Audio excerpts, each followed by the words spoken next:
گزارش کریں گے کہ اپنا صدارتی کلام بھی عطا فرمائیں اور اظہار خیال بھی عطا فرمائیں. جی بہت بہت شکریہ ممتاز بہن. اور جو لوگ ہیں وہ ماشاء اللہ بہت اچھی نظامت آپ کی، ممتاز صاحبہ کی ممتاز نظامت میں وہ کیا. جو لوگ شریک ہوئے ماشاء اللہ بہت مزہ آیا. بہت اچھا پروگرام رہا کیونکہ دوسرا مشاعرہ بھی چل رہا تھا اس وجہ سے، لیکن یہ ہے کہ سب نے دو دو کلام پڑھے ماشاء اللہ. زیبی بہن بھی تشریف لے آئیں کیوں ان کو لوگ تلاش کر رہے تھے. تو بہت بہت مبارک ہو، اور سب کہ اللہ تعالیٰ ہمیں اسی طرح مل جل کر کے ہمیں ادب کی خدمت کرنے کی توفیق عطا فرمائے، اور ہمیں اللہ تعالیٰ دین اور دنیا کی بھلائیاں عطا فرمائے، اور ہمارے آسانیاں فراہم کرے دنیا میں بھی اور آخرت میں بھی. اللہ تعالیٰ نے دعا سکھائی ہے ربنا آتنا فی الدنیا حسنۃ وفی الآخرۃ حسنۃ وقنا عذاب النار. بہت مکمل دعا ہے. تو اب ایک چند اشعار غزل پیش کرتا ہوں، سماعت فرما لیجیے. مطلب ہے: جہاں میں ہے قرآن نشان حقیقت، جہاں میں ہے قرآن نشان حقیقت، یہ ہے مشعل کاروان حقیقت.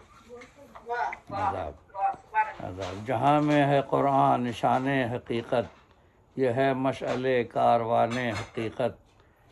محبت خدا کی بڑی ایک نعمت، محبت خدا کی بڑی ایک نعمت، محبت کی دنیا جہان حقیقت.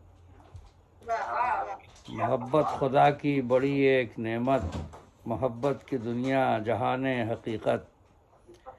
رقیبوں کے پھندے میں وہ پھنس چکے ہیں، غزل کا شعر. رقیبوں کے پھندے میں وہ پھنس چکے ہیں، نہیں واقف داستان حقیقت.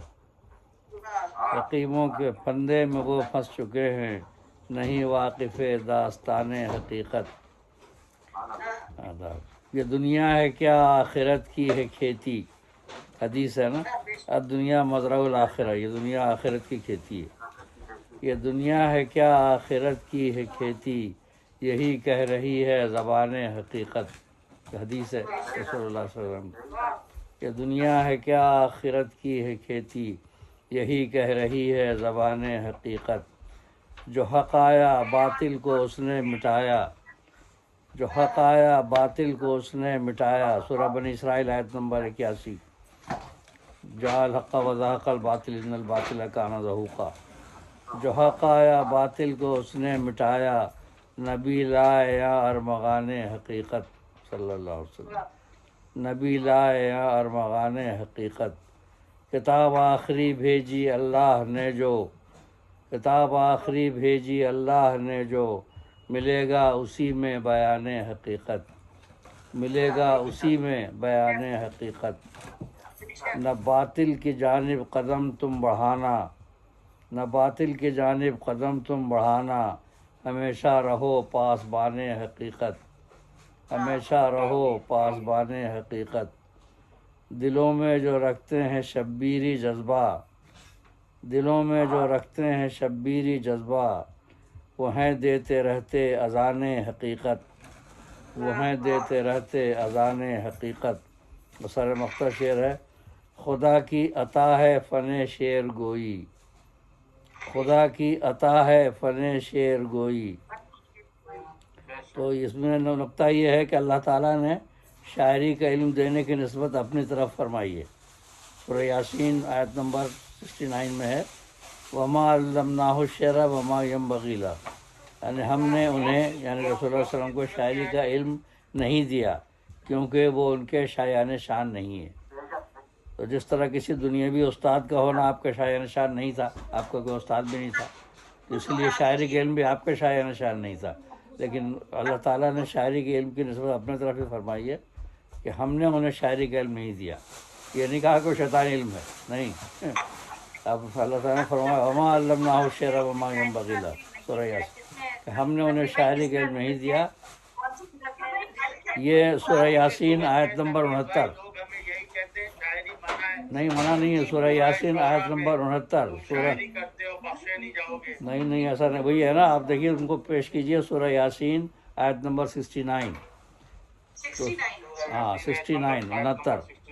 سورہ یاسین آیت نمبر 69 میں اللہ تعالیٰ نے فرمایا کہ وما علمناہ شعرا، ہم نے انہیں یعنی رسول اللہ صلی اللہ علیہ وسلم کو شاعری کا علم نہیں دیا، اپنے طرف نسبت کی اللہ تعالیٰ نے، ہم نے نہیں دیا، وما ینبغی لہ، اس لیے کہ وہ ان کے شایان شان نہیں ہے، آپ پیغمبر ہیں نا، آپ شاعری کریں گے تو پھر لوگ سارے وہی کو کہتے ہی تھے وہ کہ شاعر ہیں، یہ تو قرآن جو لا رہے ہیں یہ شاعری ہے، یہ وہ مطلب اس کو ڈالتے تھے نا، تو اس لیے اللہ تعالیٰ نے فرمایا کہ ہم نے انہیں شاعری کا علم نہیں دیا، اس لیے کہ یہ ان کے شایان شان نہیں ہے۔ کسی دنیاوی استاد کا ہونا بھی آپ کا شایان شان نہیں تھا، لیکن کیا استاد کوئی بری چیز تھوڑی ہے، دنیا کے استاد تو ہوتے ہی ہیں نا۔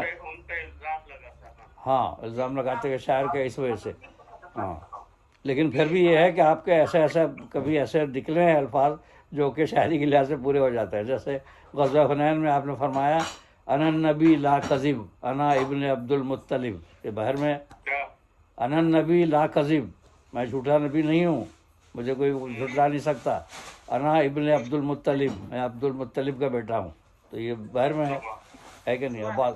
ہاں جی آپ پورا کر لیں تو میں بھی بتاتی ہوں۔ جی، آپ پورا کر لیں۔ تو یہ ہے اسی کو پتا، خدا کی عطا ہے فن شعر گوئی، سخنور بنے ترجمان حقیقت، سخنور بنے ترجمان حقیقت، مطلب شاعری تو ایک ذریعہ ہے نا، آپ بری باتیں میں، زبان ہے انسان کی، برا بھی کر سکتے ہیں اچھا بھی کر سکتے ہیں، تو آپ یہ فن ہے اس کو اچھے راستے میں استعمال کریں، اور حدیث بھی ہے کہ جب تم دنیا کی باتیں کرو تو اللہ کا ذکر بھی کر لیا کرو تاکہ وہ تمہارے لیے وبال نہ بنے، اس لیے کوئی غزل کہیں تو غزل میں بھی ایک آدھ شعر اللہ اور رسول کے صلی اللہ علیہ وسلم کے بارے میں ہو، تاکہ وہ لوگ بہت سے اعتراض کرتے ہیں ارے غزل میں شعر کیا، یہ تو غالب نے بھی کہا ہے، غالب کی غزلوں میں بھی ملتے ہیں، جیسے کہ وہ ہے کہ واسطے جس شاہ کے غالب گنبد بہتر کھلا، منقبت کا شعر ہے کہ سمیع بھائی بخشی جائیں گی، اچھا سمیع بھائی ہم بخشی جائیں گے۔ جی جی انشاءاللہ۔ خدا کی عطا ہے فن شعر گوئی، سخنور بنے ترجمان حقیقت، اور مقطع ہے تجھے پھول خالق کے فضل و کرم سے، تجھے پھول خالق کے فضل و کرم سے، پسند آ گیا گلستان حقیقت، پسند آ گیا گلستان حقیقت، جہاں میں ہے قرآن نشان حقیقت، یہ ہے مشعل کاروان حقیقت۔ حدیث بھی ہے نا کہ بے شک شعر میں حکمت ہے، فرمایا شعر میں حکمت ہے، اور ان کے بلکہ ان کا جو ہے حدائق بخشش امام احمد رضا خان بریلوی کا جو پہلی اوپر لکھا ہوا ہے یہ حدیث کے بے شک شعر میں حکمت ہے، شعر میں حکمت ہے، تو ظاہر شعر ایک ذریعہ ہے، آپ اس کو اچھی طرح راستے میں استعمال کریں، پوری زبان ہے آپ کی، ہے کہ نہیں، تو آپ کی زبان ہے، بولنا ہے، آپ اسی زبان سے آپ اچھی بات کریں، آنکھ ہے آپ کو، آپ آنکھ سے آپ اچھی چیزیں دیکھیں یا آپ اس سے اوپر، یہ ہے اسی طرح شاعری بھی، تو کوشش یہ کریں کہ شاعری کو ہم اچھے راستے میں استعمال کریں، دنیا کی باتیں میں کریں، ایسا نہیں ہے، ایسا نہیں ہے، بعض لوگ کہتے ہیں ارے غزل کہنا یہ تو بہت زاہد خشک ہے، تو اس میں بھی یہ بات ہے غزل میں کہ دیکھیے قصیدہ بردہ شریف جو ہے حضرت کعب بن زہیر کا، تو انہوں نے جو قصیدہ بردہ شریف جو ہے اصل میں پہلا بردہ شریف تو وہی ہے جو، کیونکہ وہ آپ نے آپ کی زندگی میں آپ جا کر کے وہ قصیدہ پڑھا تو آپ نے اپنا چادر مبارک ان کو عطا فرمائی، اور بعد میں جو امام بصیری کا ہے وہ تو خواب کی بات ہے، خواب میں بردہ دیا، یہ بات کیا، لیکن مشہور زیادہ ہو گیا دوسرا والا، تو اس میں جو وہ جو بردہ شریف جو ہے اس کا، تو اس میں انہوں نے شروع کے جو ان کے اشعار جو ہیں اس میں انہوں نے اپنی محبوبہ سعاد کا ذکر کیا ہے، بانت سعاد، قصیدہ ہے بانت سعاد، تو اس میں وہ تذکرہ کیا ہے، اس کے بعد وہ اس اونٹنی کا ذکر ہے جو لے گئی تھی، اور آخر میں نعتیہ اشعار ہیں، تو رسول اللہ صلی اللہ علیہ وسلم نے پسند فرمایا، آپ نے یہ اعتراض نہیں کیا کہ یہ غزل کا اشعار ہٹا دو، یا تم نے محبوبہ کا ذکر اور یہ عشق مجازی کا ذکر کیوں کیا ہے، نہیں ہٹوایا آپ نے، وہ بھی رہنے دیا، اور آپ نے اسے اصلاح بھی فرمائی کہ آخر میں جو نعتیہ شعر انہوں نے کہا تھا، تو انہوں نے آپ کو یہ کہا تھا کہ آپ ہند کی تلواروں میں سے ایک تلوار ہیں، سیف من سیوف الہند، تو آپ نے اس زمانے میں ہندوستان کی تلواریں مشہور ہوں گی، لوہا اچھا ہوگا یہاں کا، تو سیف من سیوف الہند، تو آپ نے کہا کہ نہیں یہ سیف من سیوف الہند مجھے نہیں کہو، بلکہ کہو کہ سیف من سیوف اللہ، یہ اللہ کی تلواروں میں سے ایک تلوار ہے، تو یہ آپ کی اصلاح بھی، آپ نے اصلاح بھی فرمائی تو انہوں نے بدل دیا اسے، تو یہ قصیدہ بردہ شریف جو ہے جو قصیدہ بانت سعاد کہلاتا ہے، یہ سب بڑا ثبوت ہے کہ آپ نے اس میں سے غزلیہ اشعار نہیں ہٹوائے، اور نہ کہ برے ہوتے آپ کہتے یہ ہٹاؤ، یہ کیا ہے یہ کہ تم اپنی محبوبہ بانت سعاد کا ذکر کر رہے ہو، تو اس میں تو یہ ہے غزل کے لیے یہ جواز بنتا ہے، یہ قصیدہ جو ہے۔ بہت بہت شکریہ جناب، جی بہت بہت شکریہ۔ آپ کی گفتگو تھی جی سب کچھ کہنا چاہ رہے ہیں جی.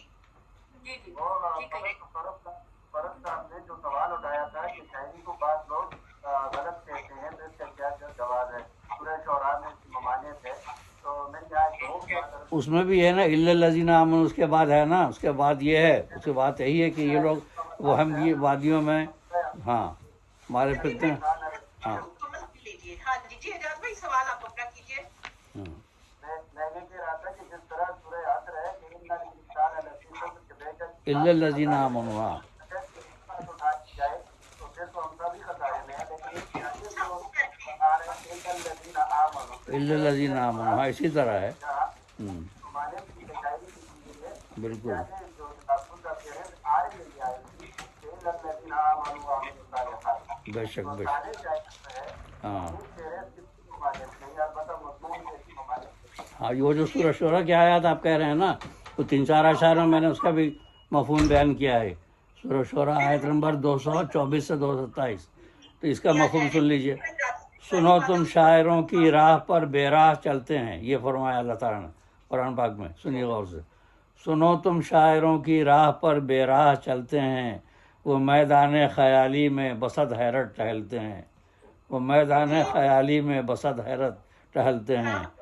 تمہیں معلوم ہے شاعر زباں سے جو بھی کہتے ہیں، تمہیں معلوم ہے شاعر زباں سے جو بھی کہتے ہیں، عمل اکثر نہیں کرتے نہ قائم اس پہ رہتے ہیں.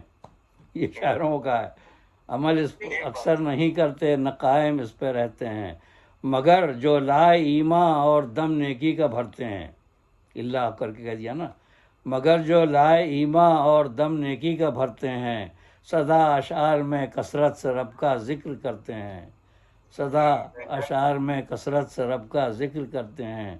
یا وہ مظلوم بدلہ ظلم کا یوں جو کہ لیتے ہیں.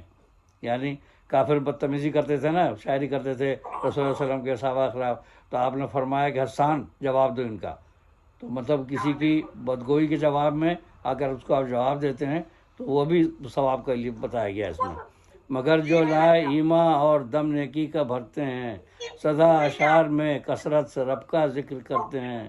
یا وہ مظلوم بدلہ ظلم کا یوں جو کہ لیتے ہیں، ہم ان لوگوں سے ہے راضی ہدایت ان کو دیتے ہیں. جو ہیں ظالم یقیناً جلد اس کو جان وہ لیں گے، جو ہیں ظالم یقیناً جلد اس کو جان وہ لیں گے. مال کار میں کیسی جگہ وہ لوٹ کر پہنچے، مال کار میں کیسی جگہ وہ لوٹ کر پہنچے. آواز نہیں آ رہی، مجھے لگتا ہے تنویر بھائی کو میری آواز نہیں آ رہی. جی جی میری آواز آ رہی ہے آپ کو؟ جی جی آ رہی. جی جی بہت بہت شکریہ تنویر بھائی، کیونکہ پروگرام کا ٹائم بہت زیادہ ہو گیا ہے، ہاں 2 گھنٹے ہو چکے ہیں، جی ہمیں جی ہونے جی جا رہے ہیں. تو میں اسی طرف بھی جھانک لوں جا کر، اس لیے میں چاہتی ہوں کہ پروگرام کو مکمل کرتے ہوئے آپ سب کا شکریہ ادا کرتے ہیں. جی